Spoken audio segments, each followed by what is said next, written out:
Você está ouvindo na mídia que o Tribunal de Apelo italiano acolheu a tese da grande naturalização e com isso acabou a possibilidade de requerer a sua cidadania italiana? Calma, não se assuste. Não fique triste que eu vou te contar tudo sobre esse tema.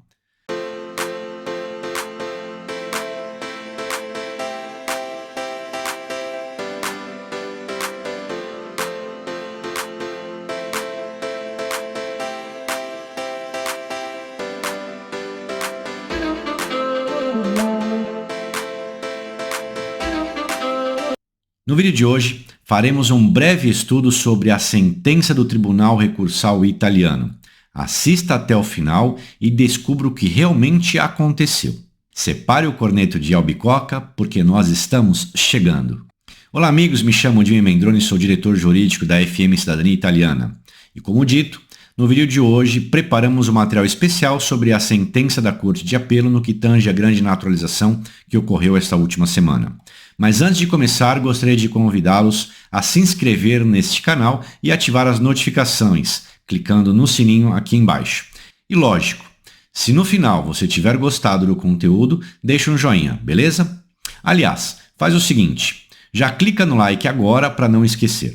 Em princípio, precisamos destacar que pela lei europeia não podemos expor a sentença na íntegra, pois não é um processo administrado por nosso escritório. Todavia, a título de estudos, podemos apresentar em slides as passagens mais importantes da sentença e debater de forma acadêmica o que ali foi exposto. Quero lembrar que este vídeo tem a intenção de debater os institutos jurídicos aplicados ao caso concreto e, portanto, não se trata de um juízo de valores, e sim de pura hermenêutica, aplicabilidade dos princípios e lógica jurídica. Tentarei utilizar aqui palavras menos técnicas e exemplos popularmente inteligíveis, claro, sempre respeitando o nosso códex e as interpretações de diferentes colegas de trabalho.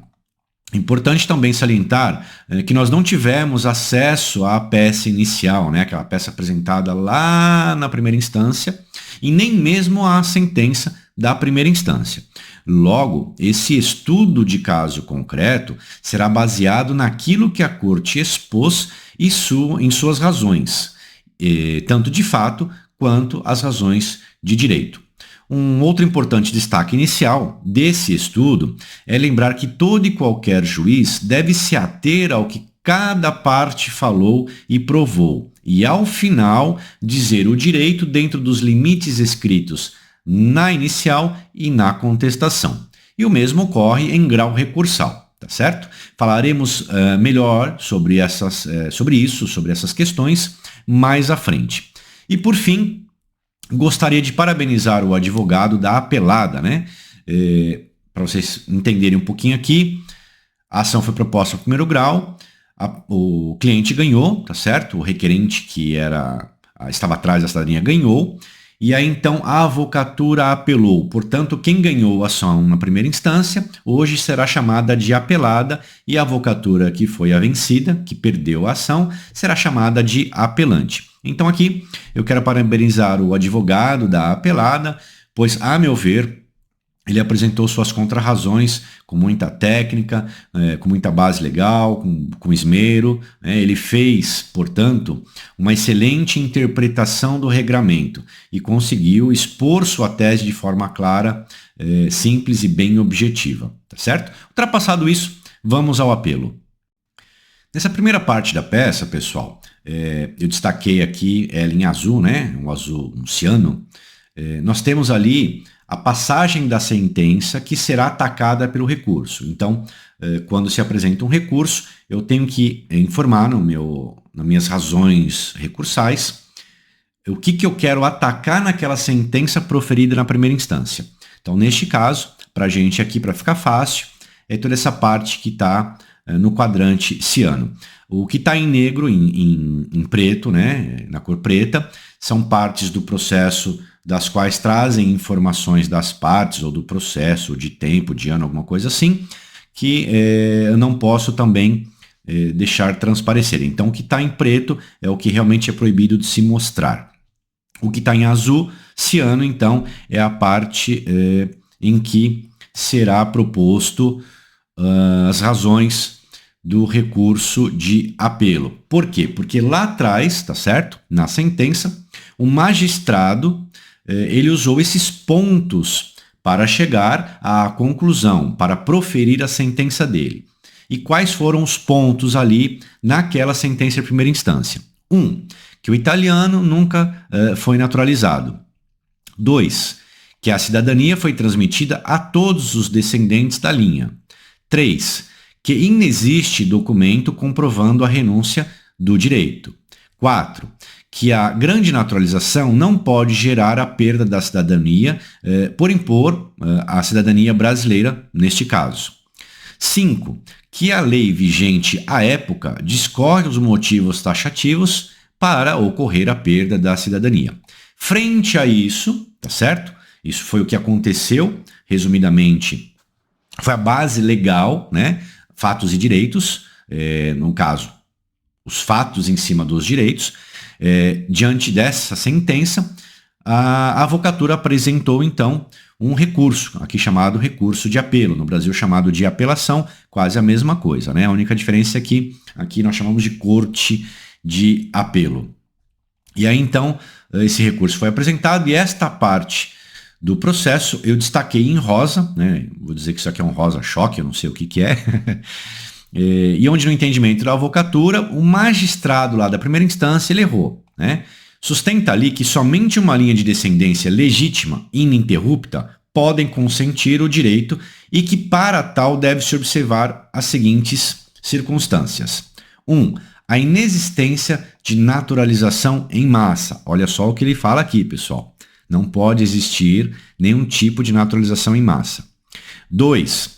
Inexistências de causas da perda da cidadania. 3.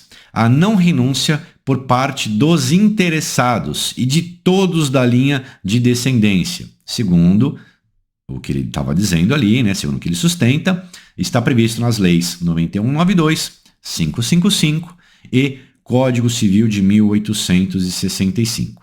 Diante disso, ele sustenta as razões do recurso que não pode haver em momento algum a interrupção da linha, inclusive aquelas aquecidas tacitamente. Né? Adime, o que é aquecidas tacitamente? O que é aquecer? Né? Aquiescência é um consentimento, neste caso, tacitamente, por inércia ou por silêncio.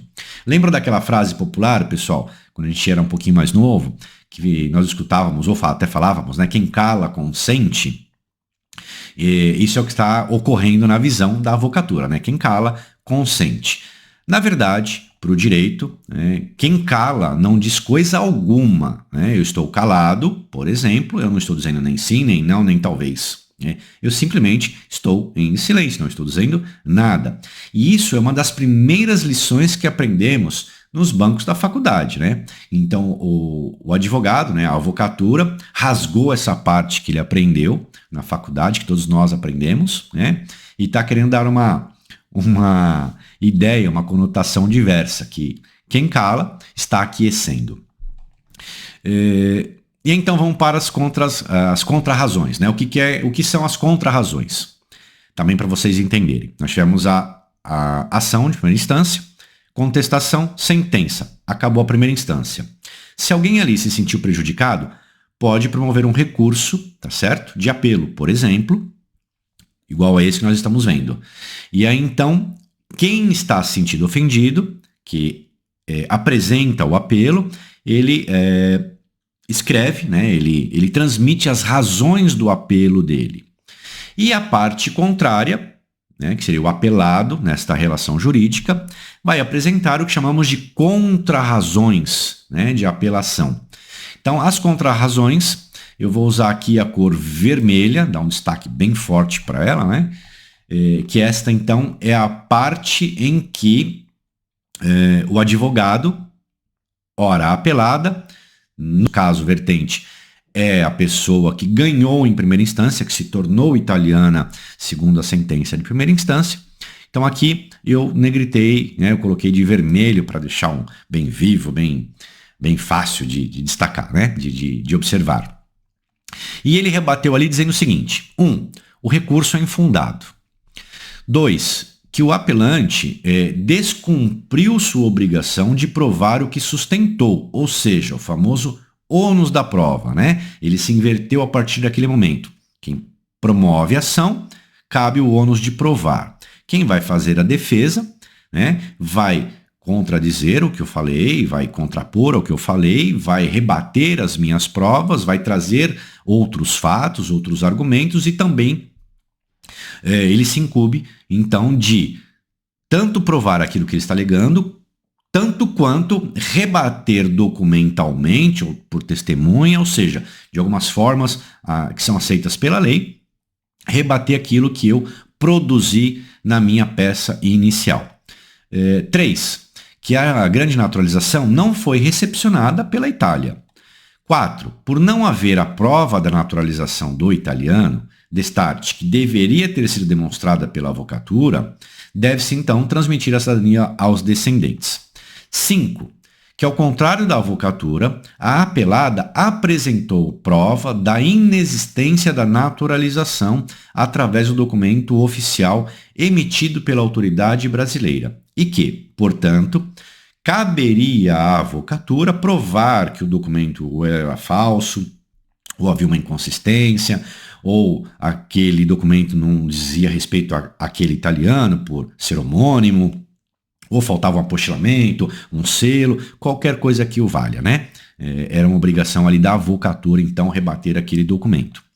6.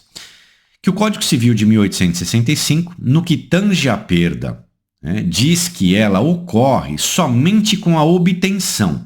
Guardem, pessoal, esse verbo, nós vamos utilizar ele várias vezes aqui na nossa aulinha, na nossa discussão sobre esse tema, né? Então, diz que ela ocorre somente com a obtenção, portanto, através de requerimento próprio e não pelo simples fato de nascer num país que adota o iuris solis, por exemplo, como regra da cidadania. Inclusive, que a lei não pode obrigar que um recém-nascido ou um menor possa escolher sua descendência ao nascer. Logo, a leitura do artigo 11 do Código Civil de 1865, né, quis dizer que a pessoa maior e capaz para os atos civis, né, os atos da vida, ela poderia obter uma outra cidadania e que essa obtenção geraria a perda da nacionalidade italiana, sim, desde que previsto todas aquelas formas, requisitos e tudo mais. Dito isso, vamos agora então à decisão da corte, né? Eu vou destacar essa parte da decisão em cinza.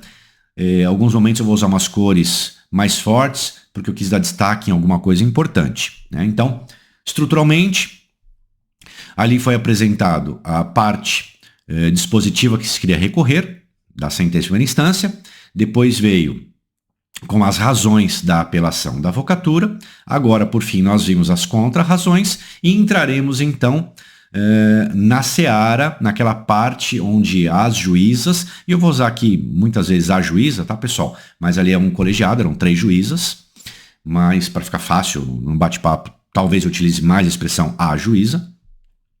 Então ali eu vou demonstrar agora o passeio que ela fez dentro da norma, dentro do que ela leu e do que ela sentiu dentro do processo, tá certo? Então agora vamos brincar um pouquinho nessa parte cinza, onde ela já começa dizendo o seguinte: o apelo é fundado, ou seja, existe razão dele existir, ele é procedente, né? E aí ela vai destacar aqui onde ela vai então embasar toda a tecnicidade, né?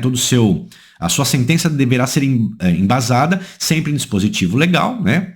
Um dos dispositivos previstos na hierarquia das leis, por exemplo, dentro da pirâmide de Hans Kelsen. Alguns gostam dessa expressão. E aqui, então, ela já demonstra que ela utilizará, primeiro, o Código Civil de 1865, no seu artigo 11, que diz o seguinte: a cidadania se perde por aqueles que renuncia com uma declaração, tá certo? Diante de um oficial do Estado Civil do próprio domicílio e transfere-se ao país exterior a sua residência. Então, primeiro ponto de se perder uma cidadania. Eu, tá certo? Moro na Itália, sou italiano, e eu pretendo, então, renunciar, né, à minha cidadania. Eu tenho que ir diante de um oficial do Estado Civil e dizer e preencher ali, compilar um documento dizendo que eu quero renunciar à minha cidadania. E não só isso. A partir dali e com isso, eu tenho que transferir a minha residência ao país exterior. É obrigatório as duas coisas, tá? Elas são obrigatórias. É um e outro. Não é um ou outro ou optativo. 2. Daqueles que tiveram a cidadania num país exterior. Aqui tiveram e obteram, tá, pessoal? Então, mais uma vez, aquele verbinho lá, obter. Prestem bem atenção. Então, daqueles que obtiveram, né, a cidadania em país exterior. 3. Daqueles que, sem permissão do governo, acabaram aceitando o emprego de um governo exterior, ou seja, entrado no serviço militar de grande potência exterior. Então, por exemplo, eu saí daqui aos 18 anos e fui servir o exército nos Estados Unidos. Então, eu também, nesse exemplo, perderia minha cidadania italiana, porque o exército dos Estados Unidos é uma potência, principalmente frente à Itália, apesar de serem amigos hoje, né? E ainda complementa ali, a mulher e os filhos menores daqueles que perderam a cidadania, que se tornam estrangeiros, salvo aqueles que tenham continuado, né, a ter a sua residência na Itália. Então preste atenção aqui, que também tem uma passagem interessante, apesar que não vai ser discutida nesses autos, mas é bom a gente ter noção disso também, tá certo? Se essa residência permanece na Itália, isso é uma das provas de que a pessoa não renunciou. Isso acontecia muito, por quê? Porque o italiano ele saía daqui para ir para o Brasil, para a Argentina, para os Estados Unidos, e ele deixava a casa dele no nome dele, né? Ficava a residência na gráfica lá, a inscrição na gráfica era o nome dele, e ele combinava com a família, com o pai, com o irmão, com quem quer que seja, e falava, olha, eu vou, se der errado eu volto, a casa é minha. Se eu nunca mais voltar, é sua essa casa. Mas permanecer no nome dele, até X anos lá, né? Então muitos foram embora, não voltaram nunca mais, mas a residência ficou por anos e anos e anos no nome desse italiano que já estava em outro país. Então aquilo também é um dos argumentos que podem ser utilizados, tá certo? A outra lei que as juízas aqui, ou que a juíza vai utilizar, é a lei 555 de 1912, né? O que acontece? Ela estatuiu que a cidadania italiana se transmite iure sanguine, mas se perde somente por ato voluntário. Prestem atenção, tá, pessoal? A lei 555 de 1912, ela deixa bem claro que você só perde a cidadania iure sanguine por ato voluntário. E aí então ela destacou em negrito, né? Aonde ela vai ali sustentar todo o seu raciocínio, penso eu, né? Então tá lá, salvo especiais disposições de tratados internacionais, o cidadão italiano nascido e residente num estado exterior, do qual se tornou cidadão por nascimento, ou seja, no nosso caso o Brasil, iure soli, se tornou brasileiro, né? Conserva a cidadania italiana, mas quando chega à maioridade, ou quando ele é emancipado, ele pode renunciar. Então, por enquanto, tudo que ela está usando demanda contra ela mesma, né? E a norma, então, é completada da previsão do qual se perde a cidadania.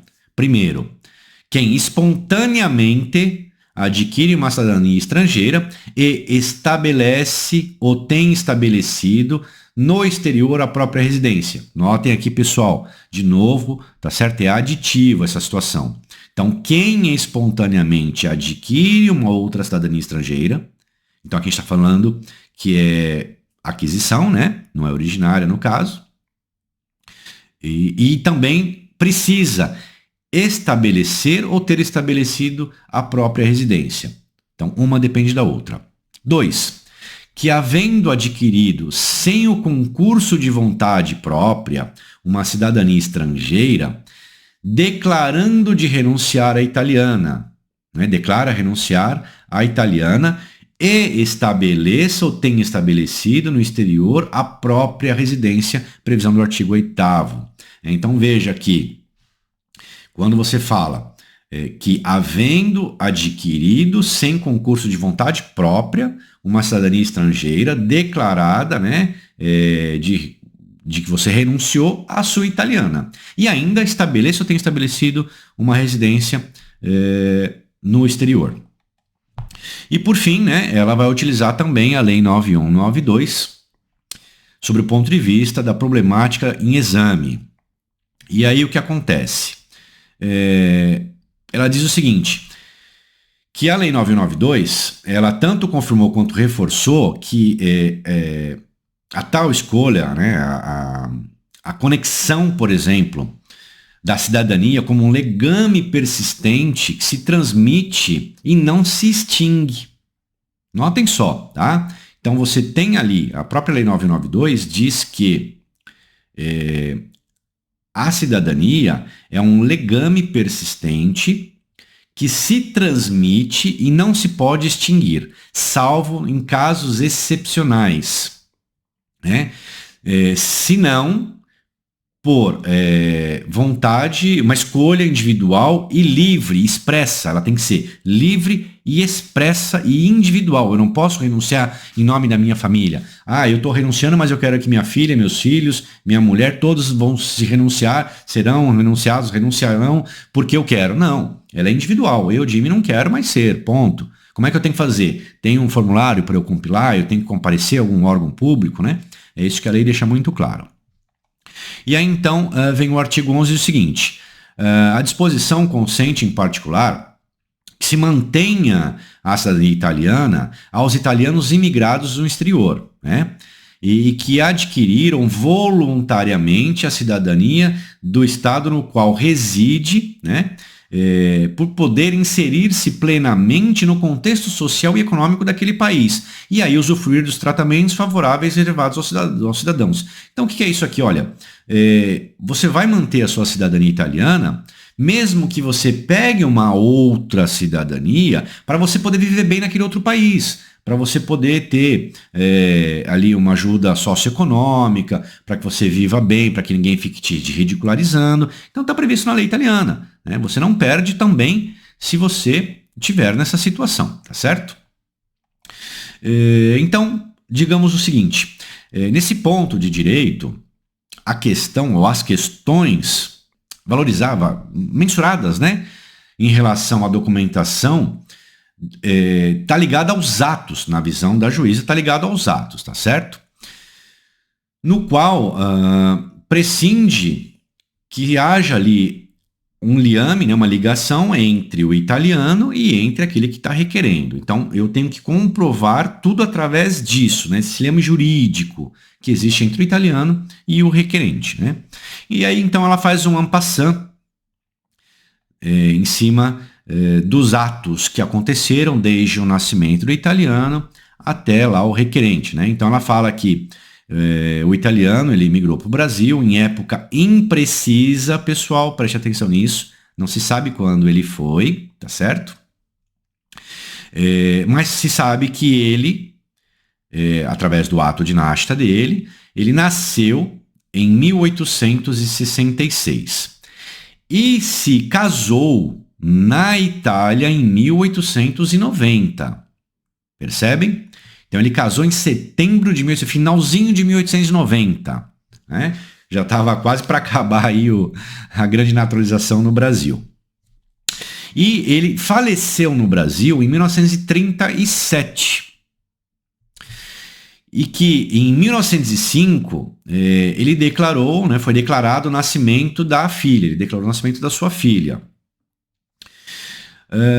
E aí então, na visão da juíza, o decreto da grande naturalização vai até 1912, o que é uma mentira. O decreto da grande naturalização não vai até 1912. O que acontece é, a grande naturalização, ela acaba no Brasil, salvo engano, no final de 1891. E aí, de 1891, de 89 a 91, até 1912, a Itália não tinha uma lei específica sobre cidadania. Então eles pegam esta lacuna da lei, né, por não existir lei, e aplica a teoria da grande naturalização até 1912. Mas por mera liberalidade deles. Não tem fato jurídico que ligue essas duas situações, né? Começou a grande naturalização em 89, acabou em 91, ponto.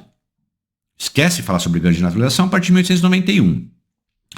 De lá para cá, né, não poderíamos tocar mais nesse assunto de grande naturalização. Mas estas juízas, elas dizem que então esse lapso até 1912 entra na grande naturalização. Então resulta que todos os sucessivos descendentes tenham de fato renunciado à cidadania italiana. Por quê? Porque em 1905, quando nasceu a filha dele, ainda era, na visão dessa juíza, prazo da grande naturalização. E aí, então, ela faz uma passagem na documentação, né, dos atos que foram juntados neste processo.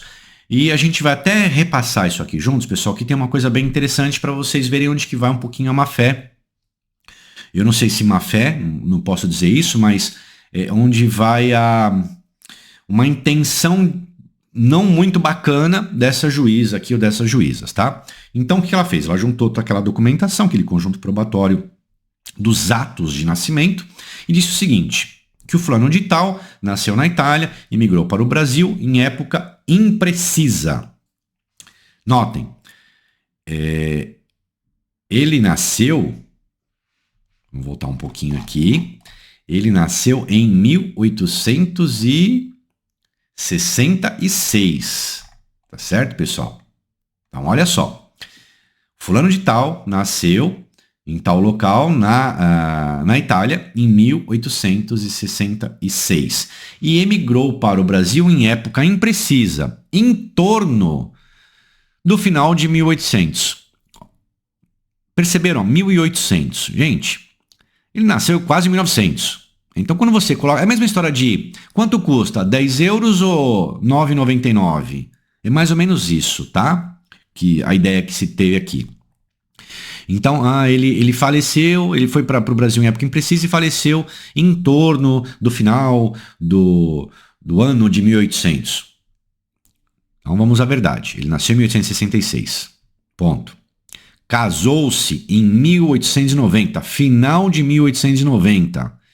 Então, o que seria bonito aqui? Olha, ele foi para o Brasil, certamente após 1890, mas em data imprecisa, né? Então, assim, já... E aí, pessoal, naquela época não era avião, pegava um avião aqui 4 dias, 14 horas, tá no Brasil, não era nada disso. A pessoa saía aqui, por exemplo, de Belluno, para chegar em Gênova, ia de carroça, de cavalo, o que quer que seja, demorava meses para chegar em Gênova e depois meses para chegar no Brasil, né? Quando não passava em outros países. Então, assim, demonstra aqui uma maledicência, vamos dizer dessa forma, tá? Bom, seguindo. Que então ele se casa em 1890 aqui na Itália, em setembro, tá? E depois ele faleceu no dia tal de 1937, como uma declaração, como visto na declaração que o filho fez no ato de morte, né, no óbito brasileiro. Nesse certificado, o filho declarava que os genitores falecidos, né, do falecido, e seus avós eram ambos italianos, ou seja, ele disse o seguinte, olha, fulano morreu, é italiano, como os meus avós são italianos, ponto. Alguém declarou isso daí lá, o filho dessa pessoa, né? Preste atenção aqui no raciocínio que ela vai abrir. Em fevereiro de 1905, fulano de tal, né, e a mulher, fulano de tal é esse filho dele, declararam no relativo certificado de nascimento da filha deles a filha falando de tal, né? Nasceu, parará, e eles se declaravam, então, cidadãos italianos. Prestem atenção, tá? Então, o italiano, em 1905, por óbvio, junto com a sua esposa, declarou no nascimento da sua filha tal que eles eram italianos. Até aí, perfeito. A filha tal, essa que nasceu dos italianos, contraiu matrimônio em 1929 com o fulano de tal. E no ato relativo ao certificado, se declararam, ao contrário, ou por em vez, eles se declararam ambos brasileiros. Então notem, pessoal.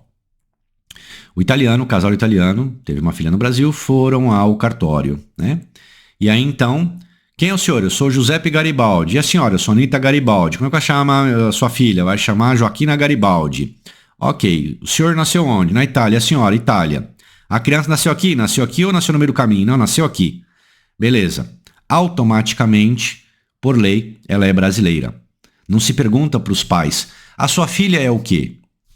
No Brasil, que vige o Iure Sanguini, o oficial público não vai perguntar, viu, sua filha nasceu aqui no hospital Bom Samaritano, mas qual a nacionalidade dela? Não, a lei diz, nasceu em território brasileiro, brasileiro é. E isso é colocado automaticamente nos atos. E esta pessoa cresceu, arrumou um namoradinho, se casou, né? E ao se casar, olha só o que a juíza falou, que ela, ao se casar, né, ambos se declararam brasileiros. Não, ambos não se declararam brasileiros. Isso está na certidão de nascimento de ambos. Eu não posso chegar ao me casar, eu sendo um brasileiro, chego lá e o juiz de paz pergunta, senhor Jimmy, o senhor é o quê? Eu sou austro-hungárico, eu sou japonês. Não, mas aqui na sua certidão está escrito que o senhor nasceu no Brasil, não importa, eu sou japonês. O senhor não está vendo meus olhos puxados? Isso não existe no Brasil. Tá certo? A lei é clara. A hora que eu vou me casar, eu apresento a minha certidão de nascimento, e o que constar na minha certidão de nascimento vai constar na de casamento. Por quê? Há uma cadeia sucessória das certidões entre nascimento, casamento, nascimento e casamento. As informações têm de ser iguais naquilo que são iguais. Então, se eu nasci em território brasileiro, sou brasileiro por lei, quando eu for me casar, eu não preciso me declarar que sou brasileiro. Já vai a nacionalidade que consta no meu nascimento, vai para o meu casamento. E depois disso, então, vamos continuando aqui, esse casal adotou, né, por procedimento próprio, um tribunal brasileiro, uma criança. E foi tudo feito bonitinho, tal, foi registrado todos os atos no cartório, isso no ano de 1962, tá certo? E aí, esta pessoa depois contraiu matrimônio com uma outra pessoa, tá? E desta união, em 1995, nasceu então a apelada. É a pessoa que está aqui, lá atrás ficou como requerente, e agora então ela é apelada no processo. Essa é outra coisa que eu gostaria de destacar para vocês, tá certo? Notem bem aqui. Houve um procedimento de adoção frente ao Tribunal Brasileiro. E esses atos foram registrados no cartório brasileiro perfeitamente. Continuando aqui. Se revela então na declaração, né, um ato público do ano de 1929, revelado da declaração num ato público de 1929 do fulano de tal, né, da pessoa tal, por ela própria, que ali foi declarado a cidadania brasileira. E isso aconteceu depois da entrada em vigor da lei de 1912, que consentia a renúncia à cidadania italiana agora vou ficar colorido, pessoal, roxinho aqui, ó, cidadão italiano nascido e residente em um estado exterior, do qual tenha sido reconhecido, né, próprio cidadão por nascimento. Ou seja, a pessoa nasceu no estado exterior, no estado estrangeiro, e ali ela obteve uma outra cidadania. Ela conserva a cidadania italiana, mas quando atinge a maioridade ou se é emancipado, pode renunciar. Até aqui é o que está previsto na lei de 1912. Uma coisa legal aqui, nessa parte rosinha, o que acontece?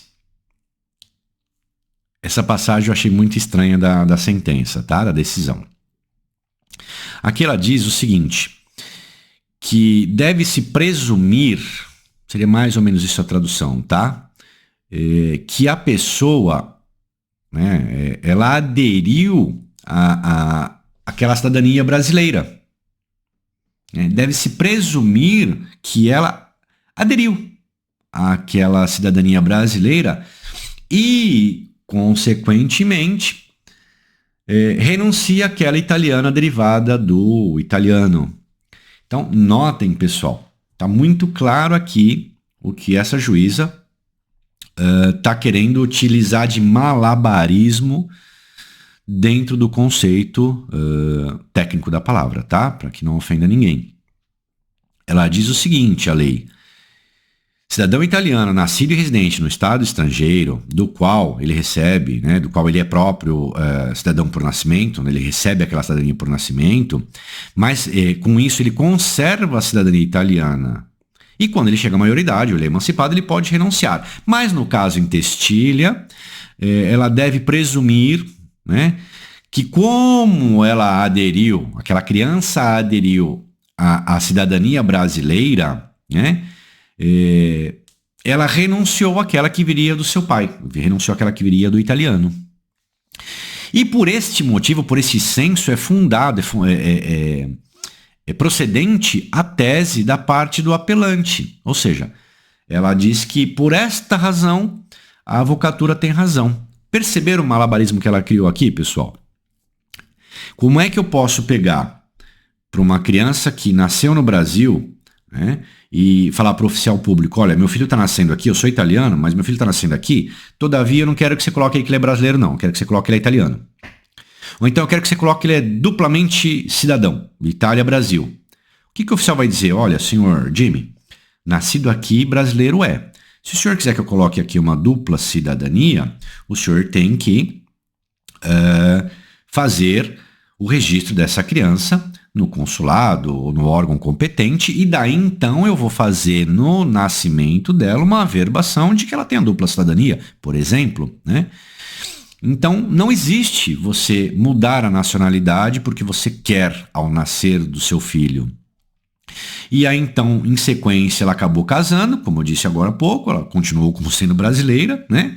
E por estar dentro desse panorama da lei brasileira, a juíza ou as juízas podem entender, né, que houve ali então a perda da cidadania italiana, que aquilo na verdade não foi a perda, ela renunciou. Olha só o que a juíza está fazendo aqui. Está dizendo que ela renunciou à cidadania italiana uma vez que ela aceitou, ela aqueceu ser brasileira, como se fosse uma opção dela, né? Como se ela pudesse optar ali no nascimento, ou até no próprio casamento, ok? Essa é a ideia. Então, ela termina aqui dizendo o seguinte, por este perfil de fato, nenhuma alegação específica foi por outro adotado pela parte apelada, né? Então, preste atenção, olha. Nesta parte, faltou aparentemente explicar como funciona um registro de nascimento no Brasil, como eu falei. Como é que você chega ali e fala pro oficial do cartório do Brasil que você quer adotar uma outra nacionalidade? Isso não tem senso, não tem na lei, não tem... E o juiz italiano, ele tem que conhecer a lei. Da mesma maneira que ele está obrigando que um cidadão em 1905 conhecesse a lei da Itália, cidadão nascido no Brasil, em 1905, 10, 15, 20, né? Que não tinha internet, mal tinha televisão, tinha um repórter ele está obrigando que o cidadão saiba qual era a lei vigente na Itália naquela época, sob pena de perder a cidadania. Hoje, em 2022, onde com um clique no celular você descobre a lei de qualquer país, a juíza ou as juízas não sabem que no Brasil você não escolhe, você não tem direito de opinar, de optar, de escolher.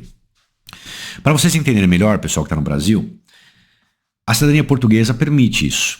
Quando dois estrangeiros estão em Portugal, isso eu estou falando da portuguesa, a espanhola, tem várias outros países que aceitam, tá? Então, em Portugal, se você chega lá engravida, ou chega grávida, ou tem umas regrinhas específicas, mas vocês são estrangeiros, você e seu esposo são estrangeiros lá, sua esposa são estrangeiras, está grávida, tem nenê lá, ao nascer e ser registrado, você pode falar para o oficial, né? A regra geral é de que aquele bebezinho, ele vai seguir a origem dos pais, a nacionalidade dos pais, tá certo? Por quê? Porque lá tem um conceito misto nesse sentido. Então, nasce com a nacionalidade dos pais. Todavia, o pai prevendo que um dia aquela criança pode requerer a cidadania portuguesa, ele pede para o oficial colocar lá uma observação de que ele é estrangeiro, nascido em solo português e que uma hora ele pode solicitar a cidadania portuguesa. Só que isso está na lei portuguesa, pessoal. Isso não está na lei brasileira, né? Então a juíza não pode querer aplicar um conceito de Portugal, da Espanha ou de alguns outros países que estão ao redor da Itália, o mesmo conceito para o Brasil. Por quê? As leis de cada país têm divergências entre si, não são iguais, né? Inclusive a própria Itália não aceita isso. Se você vem para cá, você tem um filho aqui na Itália, ele vai seguir a nacionalidade dos pais. Eu não posso chegar aqui para o oficial público do comune e falar, olha, eu sou brasileiro, minha esposa é árabe e eu quero dar a cidadania para meu filho italiana. Não, vai dizer, ô papai, ou é italiano, ou é brasileiro, ou é árabe. Problema de vocês. Eu vou fazer o registro de nascimento aqui, tá certo? E vou falar que vocês são dessa nacionalidade e depois você vai lá no seu consulado e faz o registro do teu filho no consulado que você queira, mas italiano ele não é. E eu não posso incluir ali.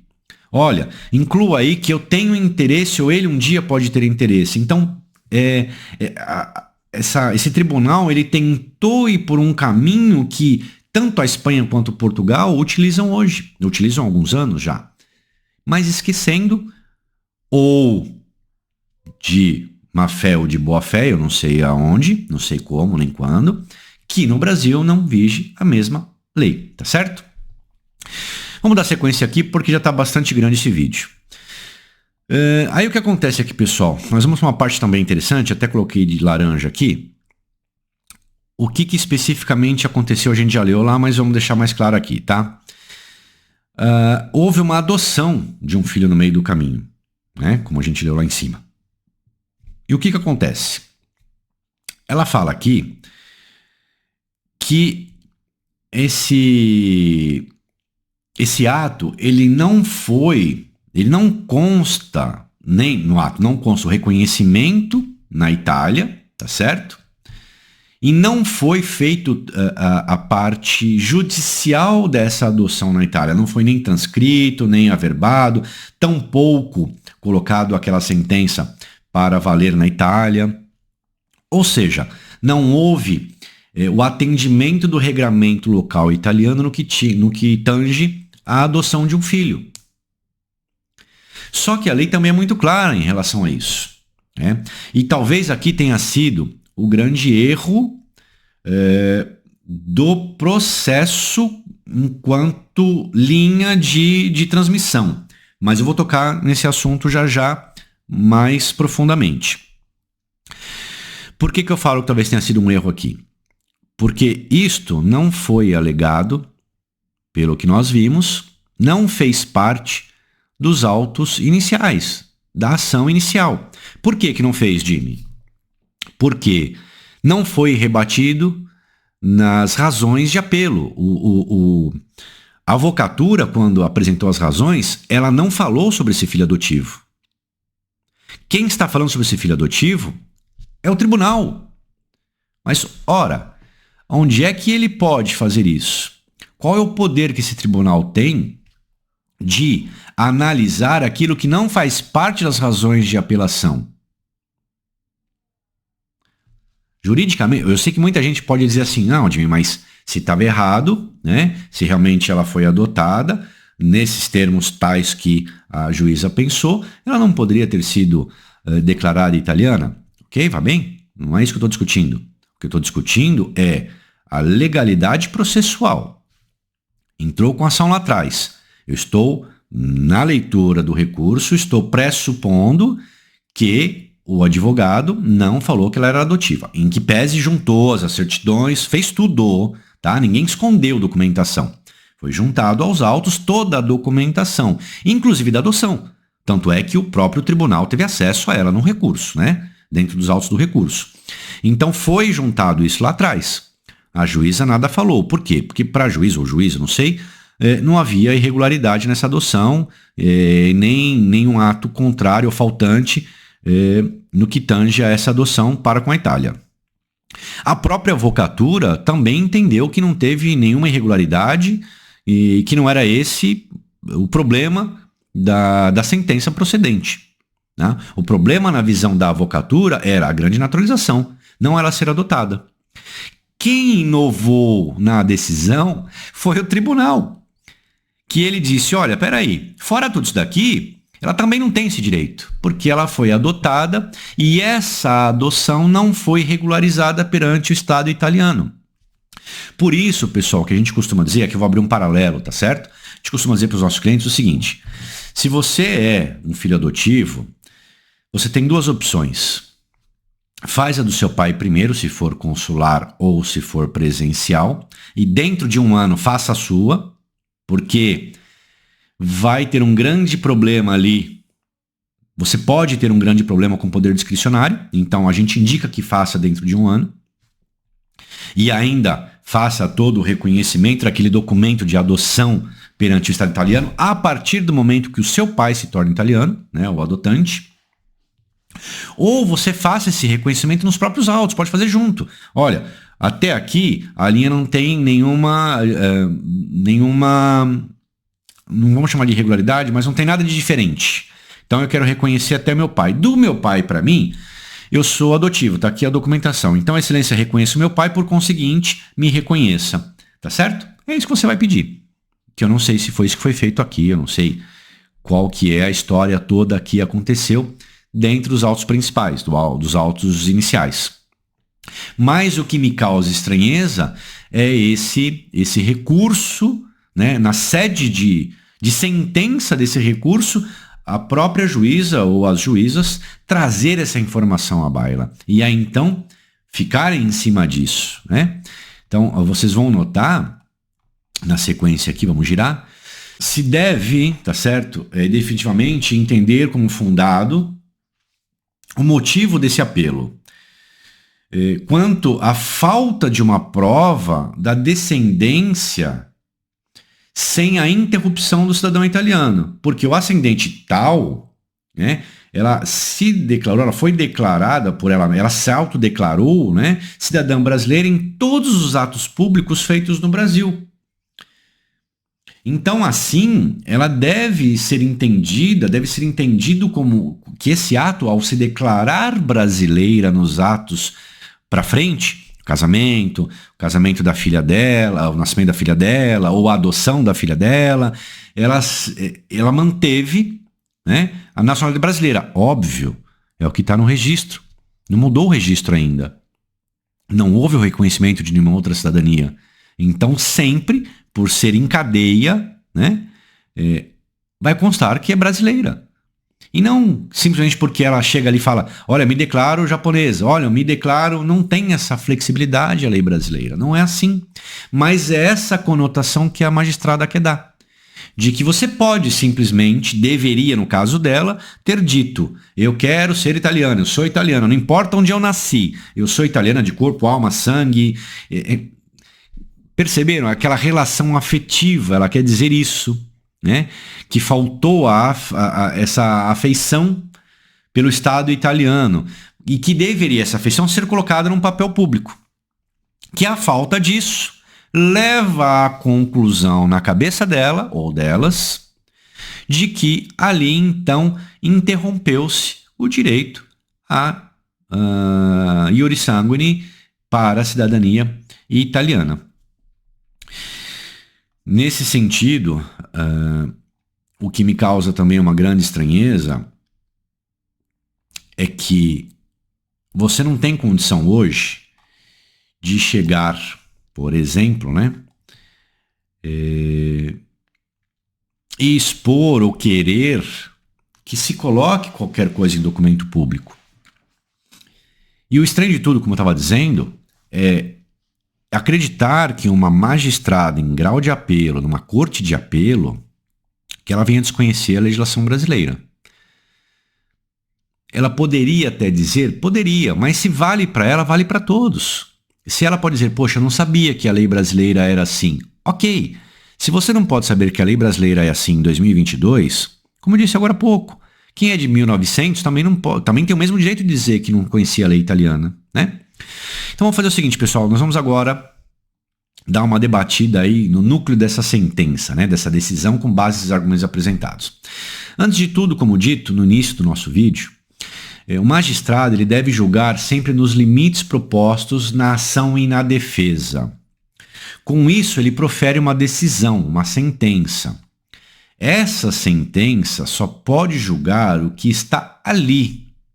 Ou seja, ela não pode conter elementos externos, tampouco pode um juiz fazer a defesa ou acusação em nome de qualquer das partes. Isto quer dizer o quê? Dá-me fatum dabo tibius. Me dê os fatos que eu te digo direito. Então agora eu vou traduzir de uma forma bem fácil de entender. Você tem ali, como diz o presidente brasileiro, você tem as 4 linhas, né, da Constituição. É a mesma coisa no processo. Você tem as 4 linhas do processo. O juiz ele não pode julgar fora dessas 4 linhas. Né? Não pode. Não pode e não deve. É proibido por lei. Segunda coisa, o juiz, nessa relação, existe esse princípio, né, do dami factum dabo tibius, que é eu te dou, né, os fatos, excelência, e você me diz o meu direito. Você é o conhecedor da lei.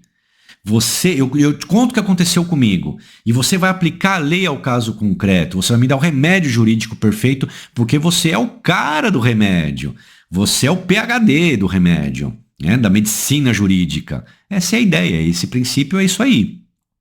Então o juiz tem que ficar nessa, ele não pode ultrapassar esse limite, né? Dessa sentença, que, por exemplo, uma das partes não concorde com a aplicação desse remédio jurídico apresentado, ela pode recorrer. Então vamos dizer assim, vou botar bem claro para vocês. Eu promovo uma ação contra o Joaquim e digo, olha, eu quero arroz, feijão e pão. Eu tenho esse direito por isso, tá na lei tal, tá no recibo que eu comprei, tá? Ou seja, eu comprovo ali. E o João fala, olha, eu não tenho nem arroz, nem feijão, nem pão, eu vou te dar macarrão. Por quê? Porque o arroz tá em falta, porque o feijão tá com veneno, porque o pão tá mofado e tá aqui a prova disso. Olha, tem aqui um exame, um laudo dizendo que todos os pães feitos... Deu um exemplo bem esdrúxulo mesmo, para vocês entenderem. Então, assim, eu pedi A, eu não tive A, eu vou recorrer dessa decisão. A mesma coisa o réu, o requerido, eu pedi A, ele disse que não ia me dar A por tais razões, e eu ganhei a ação, ele pode recorrer. Né? De igual forma, a primeira instância, as partes não devem afastar-se do objeto inicial. Né? Então, eu vou lá e recorro. Né? Alguém ganhou lá, não me interessa quem. Alguém recorreu. Nesse recurso, pessoal, mesma história, vai ficar entre as 4 linhas. Não pode haver... não pode sair dali. E mais, eu não posso juntar argumento novo, eu não posso juntar documento novo, salvo raras exceções, como eu já expliquei inicialmente, né? Eu tenho que ficar nos limites daquela ação primária. Eu vou discutir ali, quando eu recorro, eu vou discutir onde o juiz errou na decisão da primeira instância. O juiz disse que a pessoa ganhou, mas o juiz errou por isso, por isso, por isso, por isso. Ele foi contrário à lei tal, ou ele, né? Então essa é a ideia do recurso. E aí, só para também exemplificar, o Jimmy, poxa, mas eu posso juntar um documento novo em grau recursal, né? Você disse lá atrás. Sim, se ao momento que aquele documento nasceu fosse pós a sentença, ou seja, você não tinha conhecimento da existência desse documento antes da sentença. Quando veio a sentença, você passou a ter acesso a esse documento por algum motivo, tá? Desde que não seja desídia, coisas assim. Nós estamos falando coisas sérias. Chegou ao seu conhecimento, que numa ação de paternidade, por exemplo, que aquele fulano de tal lá, ele fez uma vasectomia, ele cortou fora, ele... Olha, isso é um documento novo, excelência. Não tinha, porque eu não fazia ideia de que aquela pessoa tinha essa cirurgia, tal. Num caso de alguém morto aí no meio do caminho, num reconhecimento de pós-mortem. Então, nesses casos, eu posso até juntar um documento novo. Mas por que, Jimmy? Porque o que a justiça busca, mesmo na esfera civil, é a verdade real. Na esfera criminal, a verdade real ela é latente. Na esfera civil, essa verdade real ela não é igual da penal, né? A penal você tem que comprovar por A mais B que aquela pessoa matou e tal. Mas se busca essa verdade real também no processo civil, chega mais próximo possível da verdade real. Então por isso que se aceita eventualmente um documento novo. Mas o que nos interessa é, se na ação inicial não se discutiu, por exemplo, a adoção do apelado, né, da apelada, não pode, na apelação, isso ser inserido nem pelo autor e nem pelo réu, muito menos pelo próprio juiz da causa ou pelo tribunal. Isso se chama julgar ultra petita, né? Ou seja, além do que se pediu. Um julgamento fora da demarcação das 4 linhas dos autos, pois nunca existiu aquele problema ou aquela discussão dentro do mundo dos autos antes do recurso. Então o juiz não pode fazer um julgamento, dar uma sentença ultra petita ou mesmo extra petita, tá? São duas modalidades que a gente tem aí, de ultra petita e extra petita. Ultra é aquilo que não faz parte do mundo dos autos, e extra é quando você dá um pouco mais, você dá o que está no mundo dos autos, mas dá além do que a pessoa pediu, né? Eu pedi 10 mil, ela me deu 15. Aí eu tô falando que a extra petita também é um exemplo bem fácil para vocês pegarem. Então, nesse caso aqui, foi um julgamento ultra petita. Em momento algum, certo? Momento algum foi visto, nas razões de apelação da avocatura, a problemática da adoção. Então, não cabe à juíza ou ao colegiado se enveredar por esse caminho, né? A partir do momento que ela se envereda por esse caminho, ela está fazendo o quê? Ela está tornando nula ou anulável, né, toda essa sentença. E aí nós vamos entrar em conceito de se é ato nulo ou ato anulável, tá? Mas se pode... A princípio vamos falar em ato anulável. Você pode anular essa decisão, né? Eu entendo que é um ato nulo, de pleno direito. E aí, voltando então para o raciocínio, os dispositivos de fato e de direito trazidos como base da apelação foram aqueles inerentes à grande naturalização. E em consequência dela, na visão do apelante, né, da avocatura, a apelada deixou de ter o direito somente pelo caso da grande naturalização. Esse era o limite do recurso da avocatura. Tá? A fulana de tal não pode ser declarada italiana porque ela está dentro do tempo, né, que nós entendemos haver a grande naturalização. Esse era o recurso de apelação. O resto foi invenção do tribunal. As juízas, com todo o respeito que cabe ao cargo, mudaram a linha de raciocínio e de embasamento jurídico da avocatura. Portanto, agiram contrariamente ao artigo 112 do Código de Processo Civil Italiano, que diz o quê, o Código de Processo Civil Italiano, pessoal? Il giudice deve pronunciare su tutta la domanda e non oltre i limiti di essa e non puoi pronunciare d'ufficio sue eccezioni, ok? Che possono essere proposte soltanto delle parti. Isso seria mais ou menos alguma coisa assim. O juiz ele deve se pronunciar sobre toda a demanda, né, proposta ali, e não além dos limites daquela demanda, daquela ação. Né? Então, il giudice deve pronunciare su tutta la domanda. Né? E aí o que acontece? Ele é proibido de ir além daqueles limites da ação. E também não pode se pronunciar de ofício sobre exceções, as quais só podem ser feitas ou alegadas pelas partes. Isso está no artigo 112 do Código de Processo Civil. E aí o que aconteceu aqui? Aqui justamente, a nosso ver, uma visão técnico-jurídica, de debate, de estudo, né? Esse tribunal, essas juízas, infelizmente incorreram aí no que está previsto no artigo 112 do Código de Processo Civil. De mais a mais, pessoal,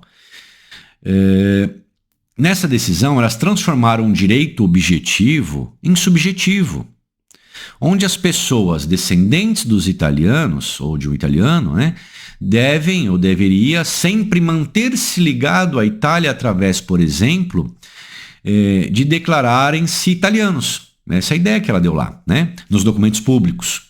Então, com isso, demonstrar-se-ia o liame afetivo entre você e a Itália. Então, notem, olha, na cabeça delas é subjetivo. Porque se você não quer ser italiano, você, a hora que nasce seu filho, você casa, não sei o que, você não vai dizer que você é italiano. Mas se você ama a Itália, se você gosta da Itália, para mostrar essa relação da Itália, você pode chegar lá no oficial do cartório do Brasil e dizer, olha, eu gosto tanto da Itália que põe italiano aí. Para o meu filho, para mim, para quem quer que seja. Essa é a concepção. Então ela pegou um requisito objetivo da lei e transformou num requisito subjetivo da lei. Né? Agora, se formos aplicar doutrinariamente que os participantes da linha comprovem um direito de forma subjetiva, de igual forma, ou seja, subjetivamente, deve-se entender que muitos sequer sabem que são descendentes de italianos, né?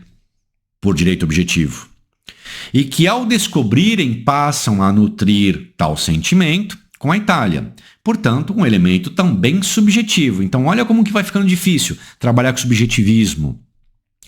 Então, na cabeça dela, quem lá atrás nasceu deveria sempre dizer que ele era italiano. Tá, mas eu nunca soube que eu tinha liame com a Itália. Mas agora eu descobri excelência. Eu amo tanto a Itália, eu choro, eu canto o hino, eu coloco a camisa, eu torço para a Itália, eu canto as músicas italianas.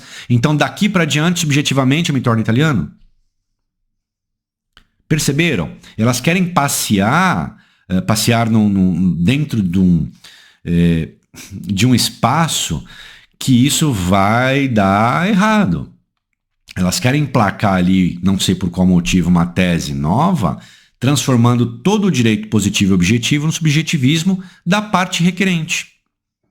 Né? Não estou mais falando aqui da leitura, né? Da ultra petita, da sentença ultra petita, da decisão ultra petita. Eu já estou trabalhando na parte subjetiva do tema que elas abordaram, que elas expuseram nas razões, né, na sentença delas.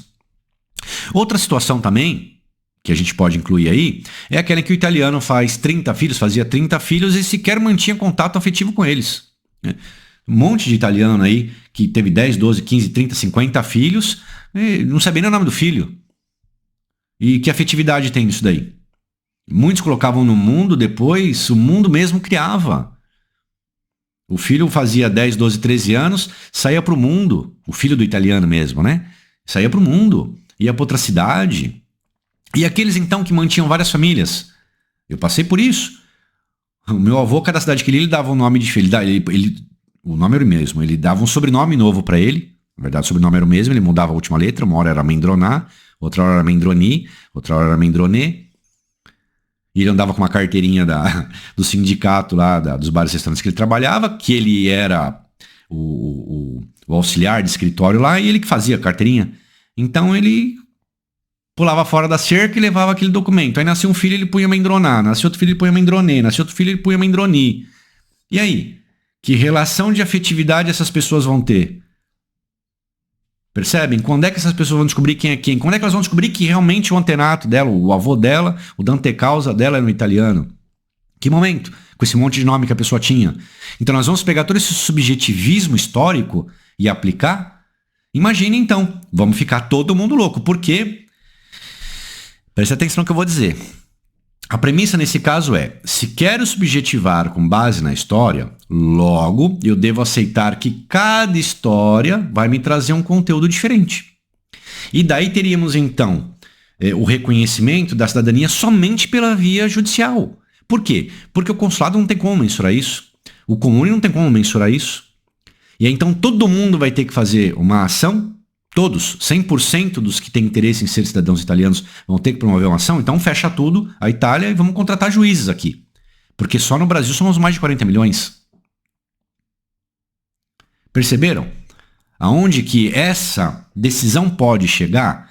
Então nós estaríamos ali subjetivando um todo e não apenas aquilo que interessa para meia dúzia de juristas. Né? Ah, não, agora eu vou subjetivar. Não, agora eu vou positivar. Ah, agora eu vou... Não, vai subjetivar, subjetiva para todo mundo. Todo mundo vai bater a porta aqui e vai dizer, olha, eu tenho interesse, eu gosto, eu amo. Ou, daqui para frente, olha o que é pior. Aí vamos dizer que isso emplacasse. Aí amanhã o Brasil descobre. Fala, olha, daqui para frente então a gente tem que falar que a gente gosta da Itália, que a gente quer ser italiano. Então tá bom, próximo filho meu que nascer, eu vou dizer pro oficial, olha, coloca aí que ele quer ser italiano. Ah, não posso, peraí, tem uma lei italiana, quero que aplique aqui. Ou seja, eu vou me dar meus pulos para que aplique no Brasil. Eu vou pedir uma ordem judicial para fazer uma averbação. Por quê? Porque eu tenho intenção no futuro daquele meu filho se tornar italiano, mesmo sem ter vínculo com a Itália. Vínculo iuri sanguini. Por quê? Porque ela está querendo um vínculo afetivo. Olha só onde isso pode chegar, pessoal. Um bom juiz, a meu modo de ver, né, a meu ver, um bom jurisconsulto, ele tem que se atentar ao quê? A decisão que ele vai proferir, qual é a extensão dela, o que vai acontecer a partir do momento que eu proferir publicar uma decisão minha. O que eu vou atingir, quem eu vou atingir, de que forma eu vou atingir. Porque um atozinho besta numa sentença minha, eu posso criar um buraco de Nárnia no mundo. Né? Então ela tem que ter essa noção. Mas, atendendo-se aí à construção da tese da juíza, ela entende que a pessoa, ao casar, deve declarar que é de outra nacionalidade. Também. Mesmo sem existir tal reconhecimento. Então, olha o que a juíza quis também. Ao nascer, meu pai disse que eu era brasileiro porque a lei assim obriga, né? Nasceu no Brasil, é brasileiro. Aí eu vou me casar. Aí quando eu vou me casar, eu falo pro oficial, olha, tá constando na minha certidão de nascimento que eu sou brasileiro, mas eu quero ser reconhecido italiano. Mesmo sem ter sido, segundo a lei 992, filho italiano, italiano é. Então eu sou italiano. Então coloca aí que eu sou italiano. O oficial vai dizer, ô meu amigo, vai pra Itália. Vai fazer seu reconhecimento lá no consulado, vai fazer onde você achar que deve, e amanhã você volta aqui, a verba, a nota, faz o que você achar que deve. Mas eu não posso me fazer o que você está pedindo. Porque se pudesse, pessoal, era muito simples. Tudo você ia chegar no cartório e falar, inclui isso aí na minha averbação como anotação do meu nascimento, do meu casamento. Você poderia, nessa mesma lógica dessa juíza, né? Mas mal sabe ela que a lei brasileira, por ser iure solis, não permite que a cidadania seja outra senão a brasileira. Não é a parte que escolhe a nacionalidade, e sim o Estado-poder. Para concluir, pessoal, aliás, antes disso, para incluir num ato de casamento que você também tem uma cidadania diversa, primeiro você precisa fazer toda aquela... você precisa averbar isso no nascimento, não é no casamento, como ela disse. Ah, no casamento você alega que você era italiana. Não, eu tenho que modificar o meu nascimento. Por quê? Como eu disse agora há pouco, é em cadeia. As informações das certidões sempre serão em cadeia. Então, eu primeiro faço minha averbação no nascimento. Então vamos supor, fui reconhecido italiano. Eu quero que conste isso no documento brasileiro, eu vou pegar o meu reconhecimento e vou lá no cartório dizer, olha, eu fui reconhecido italiano, a partir do dia tal, saiu meu reconhecimento que retroage a minha época do nascimento. E eu gostaria de averbar, então, no meu nascimento. Se for possível, o oficial vai falar, possível, tá aqui, vamos fazer. Se o oficial achar que não deve fazer, ele vai dizer, meu amigo, entra na justiça. Eu não tenho poderes para isso, tá certo? Mas aí sim você vai poder colocar, averbar no seu nascimento ou anotar no seu casamento. Aquela situação de dupla cidadania, por exemplo. E aí, então, você não pode fazer isso por apenas, então somente por mera declaração sentimental. Você precisa ter a documentação do seu reconhecimento e ainda obter um parecer favorável do oficial, ou ainda, se dependendo do que ele te disser, você precisar de uma ordem judicial. Então, o que demonstra?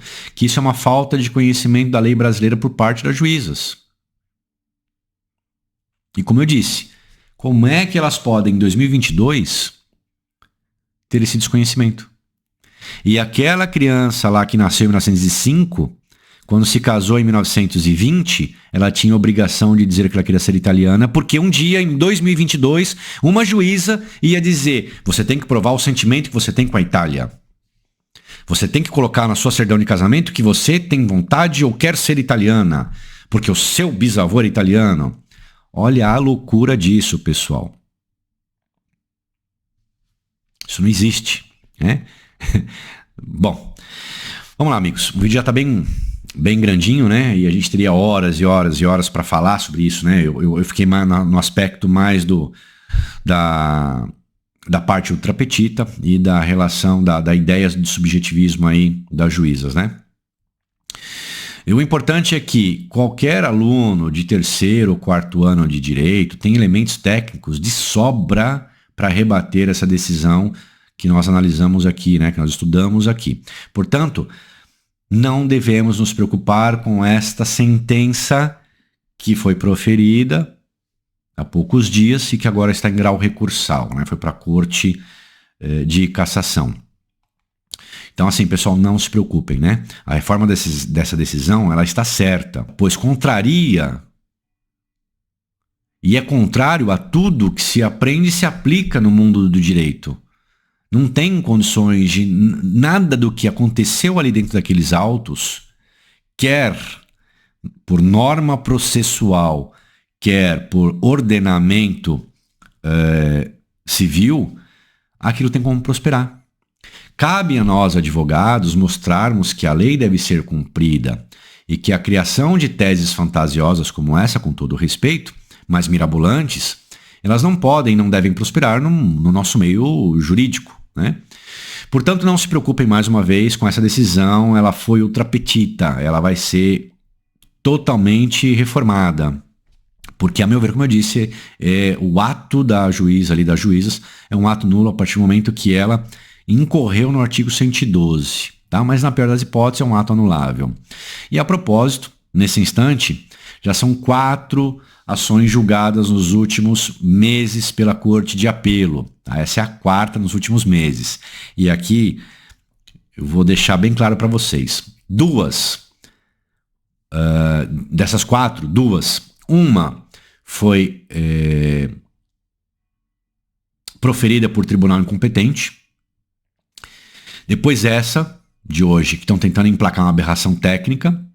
E as outras 2 foram contrárias à GN. Foram feitas, foram analisadas e julgadas por tribunal competente. Tá certo? Dentro dos limites propostos na apelação. Foram feitas tecnicamente corretas. E não criando esparrelas, criando teses mirabolantes, fazendo malabarismo intelectual e trazendo fatos novos, nada disso. 2 sentenças que transitaram e tramitaram perfeitamente. E 2 que nós podemos dizer que são 2 sentenças que estão envergonhando nós, jurisconsultos, né? São tantas aberrações técnicas que a gente acaba não entendendo o que aconteceu, né? Então hoje eu faço uma conta muito rápida. Se eu tenho 4 ações, né, em apelo, 4 recursos de apelo julgados, sendo que 2 não servem de nada e 2 que servem, são positivos para nós estamos ganhando de 2-0, né? Não tá 2-2 como muita gente está falando por aí. Então não se assuste, pessoal. Vai sair. Preste atenção no que vai sair. Vai sair no Facebook, YouTube e tudo mais. Tribunal acabou agora com a via judicial. Primeira coisa, pessoal. Se isso fosse uma verdade, que essa ação, que esse apelo tivesse o condão de acabar com a cidadania judicial, os fatos jurídicos que levaram a essa decisão, a essa malfadada decisão, também atingem o consulado e o presencial. Por quê? Estamos falando de GN. Não apenas o fato da adoção. Por quê? Ela está dizendo o seguinte, vou lembrar, vou ser chato, na certidão de casamento ela não se declarou italiana.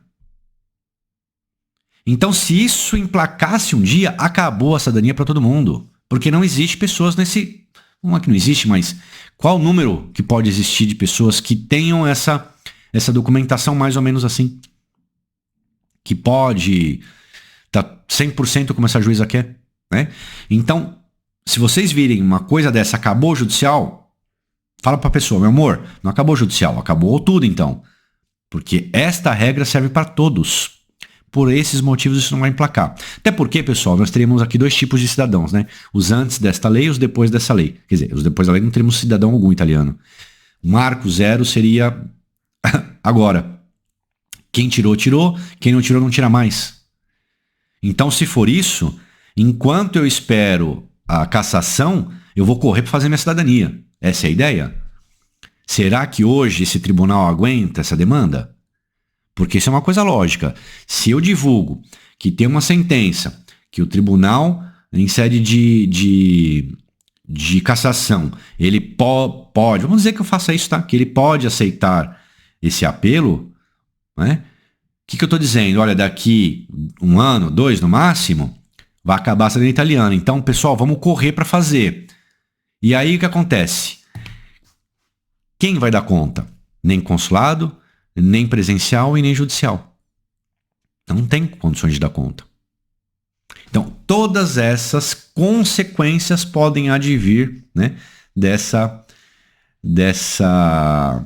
decisão que nós analisamos hoje. Tá joia, pessoal? Antes de finalizar, então, eu gostaria de saber se vocês gostaram do vídeo. Eu sei que ficou um pouquinho longo, mas é um debate acadêmico, né? É um estudo de caso, então eu acho que vale a pena. Até porque é muito fácil se pensar pela cabeça dos outros. O difícil é você exercitar a mente e pensar por você mesmo, né? Óbvio, alguém te dando elementos para você pensar. E é essa a ideia que nós tivemos aqui, né? Primeiro, estancar o burburinho, a falácia, mas a você que nos assiste, que nos segue, que nos prestigia, te dar elementos técnicos e de vida, né? Para que vocês possam, exercitando a sua cabeça, né? O seu pouco ou muito conhecimento, chegar à mesma conclusão que nós estamos apresentando aqui. E com isso, demonstrar que não precisa nem ser advogado para ver o tamanho dessa aberração jurídica.